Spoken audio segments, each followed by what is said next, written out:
मुसलमानों को डेमोक्रेटिक अंदाज में आर्टिकल 19 के तहत आंदोलन छेड़ना चाहिए, वरना हम सब इस देश को बर्बाद करने में शामिल हो जाएंगे। लिहाजा जालिमाना हुक्मरानों के खिलाफ आवाज उठाइए। इस्लाम जिंदाबाद, इनकलाब जिंदाबाद।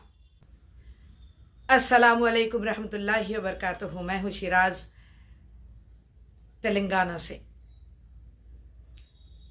आज 1 महीने से करीब होता है वक्फ अमेंडमेंट बिल को लेकर मुसलमान इस देश का बहुत परेशान है। लेकिन मुसलमान ये क्यों भूल जाता है कि इस दुनिया की सारी सरजमी मेरे अल्लाह की है। जी हाँ, ये सारी दुनिया मेरे अल्लाह ने बनाई है, लेकिन मुख्तलिफ मजहबों के लोग जो गुमराह हो चुके हैं, एक अल्लाह को नहीं मानते हैं, आज वो लोग अपने सत्ता के नशे में एक ही कौम को टारगेट करते हुए वक्फ बिल को लाने की जो तैयारी कर रहे हैं, इसका मतलब हम सबको समझना चाहिए। इसका मतलब एक ही है कि राम के नाम पर, राम मंदिर के नाम पर बाबरी मस्जिद को ढाकर इन्होंने झूठे फैसले अदालतों के अपने फेवर में करते हुए राम मंदिर का फैसला, बाबरी मस्जिद का फैसला अपने हक में किया था। लेकिन आज सवाल यह उठता है कि 9 लाख एकड़ जमीन वक्फ की अगर हमारे देश में है तो सबसे ज्यादा बड़ी मिल्कियत डिफेंस के बाद, मिलिट्री के बाद हमारे पास है।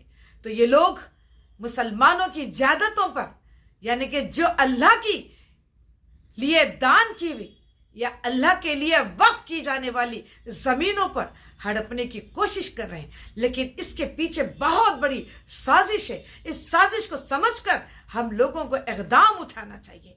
ये देश आज संविधान से नहीं चल रहा है। ये देश आज लोकतंत्र से नहीं चलाया जा रहा है। ये देश आज मनमानी और मनुवादी के तरीके से चल रहा है।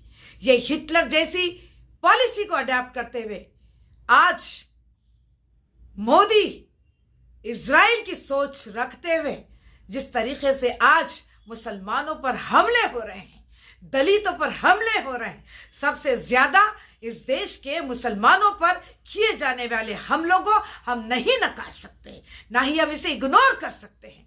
तो लिहाजा वक्फ के बिल को रोकने के लिए लाखों की तादाद में हमने ईमेल्स तो भेजे हैं, लेकिन उसके बाद फैसले के इंतजार में हम लोग खामोश हैं।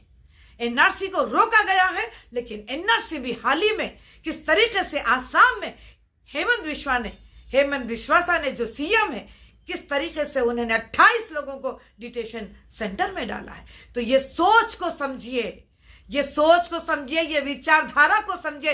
ये आरएसएस मनुवादी की सोच महज इंसानों का कत्लेआम करना चाहती है। ये इंसानों के लिए कोई फलाह बहबूद का काम, कोई वेलफेयर का काम, कोई यानी कि इंसानों की मदद का काम क्या आप 10 सालों से देखे हैं?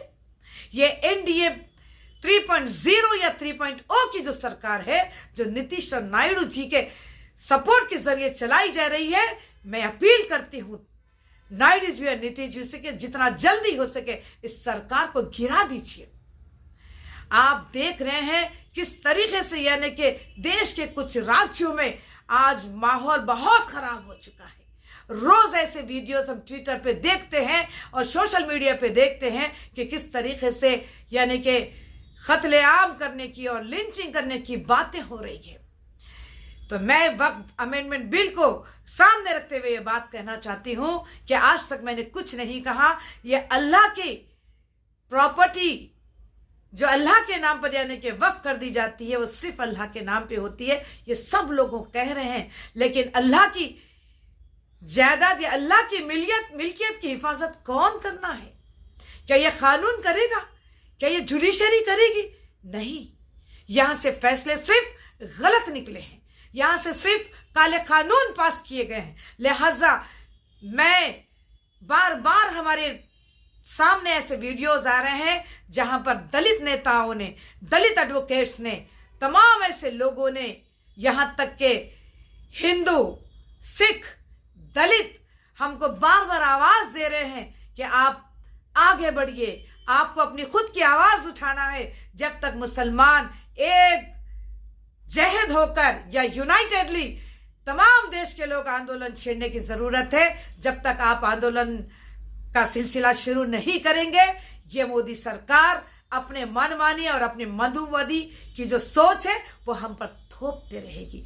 ये जालिम हुक्मरान है, इसके खिलाफ हमको आवाज उठानी चाहिए। क्यों आप लोग चुप है? क्या आपका जमीर जिंदा नहीं है? क्या आप अल्लाह और उसके रसूल के लिए कहीं मस्जिदों को शहीद कर दिया गया है, कहीं कुरान शरीफ की बेहुरमती की गई है, रसूल अल्लाह की बेहुरमती की गई है, लेकिन आज भी ये सोच हम पे बार बार हमले कर रही है। लेकिन आप लोग क्यों चुप है? क्यों चुप है? आज मेरा जमीर जिंदा होकर ये बातें आपके सामने रखने पर आमादा हो चुका है। लिहाजा अवैसी साहब जो आज चंद दिनों से लोगों के बीच आकर आवाज उठा रहे, उनकी आवाज में आवाज दीजिए और सेकुलर लोग एक हो जाइए। इस देश को अगर तबाही और बर्बादी से बचाना है तो वक्फ की जानतों को बचाना बहुत जरूरी है। ये वो इतनी बड़ी मिल्कियत है मुसलमानों की, जहां पर इसको कब्जा कर मोदी सरकार मुसलमानों को दूसरे शहरी का नागरिक बना दिया जाएगा और हमको गुलामी की जिंदगी में ढकेला जाएगा, हमको डिटेंशन सेंटर्स में भेज दिया जाएगा। क्या हम गुलामी पसंद है? क्या हम आजादी नहीं चाहते? क्या मिली हुई आजादी को हम बचाना नहीं चाहते? अरे अभी भी संविधान बचा है। संविधान के वो तमाम आर्टिकल्स 14 से लेके 32 तक मैं बताना चाह रही हूं, ये सब के सब आपको वो पावर, वो राइट्स मिलते हैं जहां पर हम आज भी हमारे हुकूक की लड़ाई मजबूती के साथ लड़ सकते हैं और इस लड़ाई को जीत सकते हैं। तो मेरी इस अपील को जाया ना कीजिए, शेयर कीजिए।